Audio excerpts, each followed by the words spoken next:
Ana Xudo xolasa qozonni demga bosdi Shakirjon, cho'rtakka tayyorlanib bag'alar. Ana kelaverasizlar Xudo xolasa. Tayin.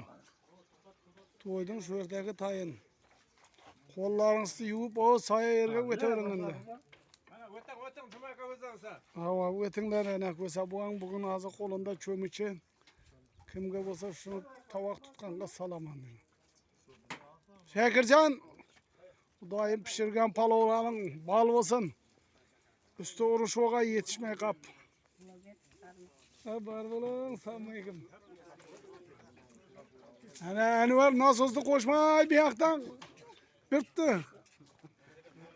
Bizlarning inshaalloh oyoq ko'targida o'tiribdi-ku. Yorilib o'tirgan yerlari. Darrov sho'rtakni yegandan keyin nosozga bor, yaxshimi?